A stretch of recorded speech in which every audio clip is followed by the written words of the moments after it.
Pensemos en esto. Toda nación tiene su historia de origen, ¿verdad? Llena de héroes, de momentos decisivos. Pero, ¿y si esas historias no se descubrieran, sino que se construyeran pieza a pieza con un objetivo muy claro? Pues de eso va el análisis de hoy, del increíble poder que tiene un buen relato para forjar una identidad. Y aquí está la madre del cordero, la pregunta del millón. ¿Esas historias que nos cuentan y que definen a un pueblo son, de verdad, un espejo de lo que pasó? ¿O son más bien una construcción, un relato diseñado con una intención muy, pero que muy concreta? Para entender cómo funciona esto, vamos a hacer un viaje en el tiempo. Nos vamos a la Alta Edad Media, directos a la corte de los condes de Barcelona. Y es que, ojo, se enfrentaban a un problema que nos suena muy de ahora, una crisis de legitimidad. Necesitaban, y con urgencia, una historia potente que afianzara su poder. Claro, porque aquí está la clave de todo. Su poder pendía de un hilo. Era súper frágil. Tenían rivales por todas partes que les cuestionaban constantemente, así que gobernar solo a base de fuerza bruta, pues no era suficiente.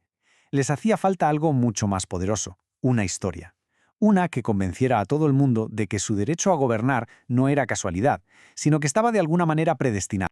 Y aquí, en medio de todo este lío, es donde entra en escena un lugar fascinante, el monasterio de Santa María de Ripoll. Pero cuidado, que nadie se imagine un simple lugar de oración y silencio. Para nada. Aquello era un centro intelectual de primera. Vamos, una auténtica fábrica de historias, trabajando a todo gas para un proyecto político muy claro. Que nadie se confunda, ¿eh? Los monjes de Ripoll no eran simples amanuenses que se dedicaban a copiar libros y ya está, que va. Eran auténticos estrategas. Tenían una misión, y era clarísima. Construir un pasado a medida, un pasado glorioso para sus mecenas, los condes de Barcelona. El objetivo final, blindar su poder. Todo esto tiene un nombre académico, que es historiografía. Y en el fondo es muy sencillo.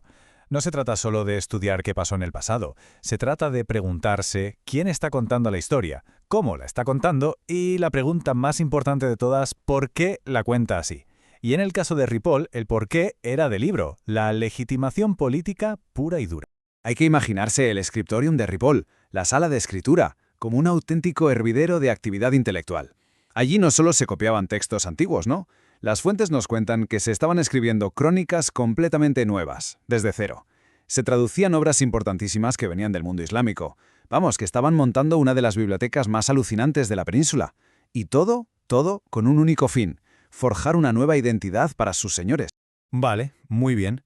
Pero ¿cómo se hace eso? O sea, ¿cómo coges a un noble de la zona y lo conviertes en un héroe de leyenda? Parece cosa de magia, ¿no? Pues no. Resulta que tenían una especie de fórmula, una receta casi. Y la fórmula, la verdad, era brillante. Atentos. Paso número 1. Conéctate con una superestrella de la época, una marca de prestigio total. ¿Quién? Carlomagno, nada menos. Así, de repente ya tienes un linaje imperial. Paso 2. Sube la apuesta. Esas peleas locales por un trozo de tierra, ¿qué son en realidad? Pues episodios de una gran cruzada, una lucha sagrada. Y el paso 3, el definitivo. Ponlo todo por escrito. Crea una crónica oficial, la gesta, para que esa versión sea la historia, la que todo el mundo acepte como cierta. Es que la transformación es alucinante si lo pensamos. Una simple disputa por un castillo se convertía, de la noche a la mañana, en un episodio glorioso de la Reconquista. Una familia de nobles de la zona pasaba a ser, por arte de magia o por arte de la escritura, heredera directa de los grandes emperadores francos. Al final, el relato era muchísimo más potente que la realidad que había detrás. Y todo este trabajo culminó en un texto, el gran producto final de esta fábrica de historias, la Gesta Comitum Barcinonensium, o sea, las hazañas de los condes de Barcelona. Y este libro no fue uno más. No. Se convirtió en el documento fundacional, en la versión oficial de la historia, la que se iba a repetir durante siglos y siglos. Pero ojo, que este proceso no se quedó solo en árboles genealógicos y listas de reyes.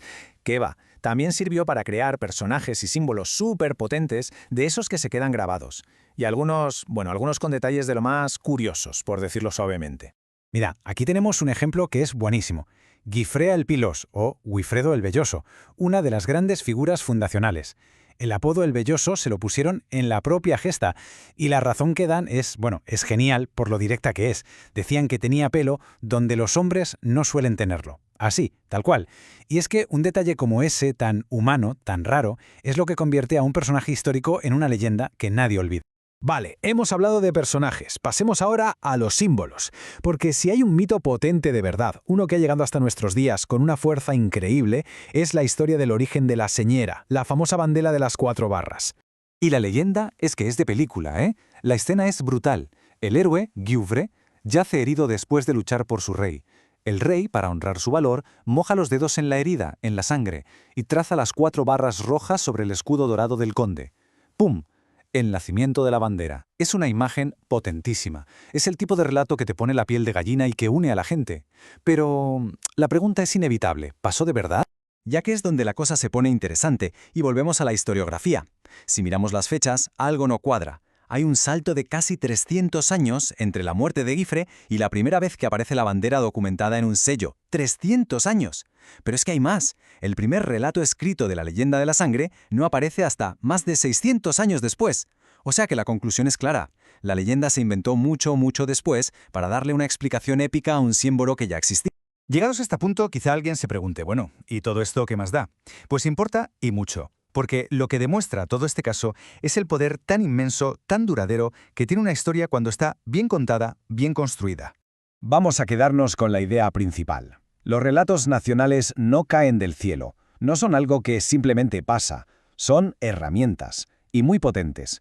Se fabrican con una intención: unir a la gente, legitimar a quien manda y, sobre todo, dar forma a una identidad que puede durar siglos, mucho más que cualquier rey o gobierno. Así que, si hay una gran lección en todo esto, es la necesidad de tener pensamiento crítico.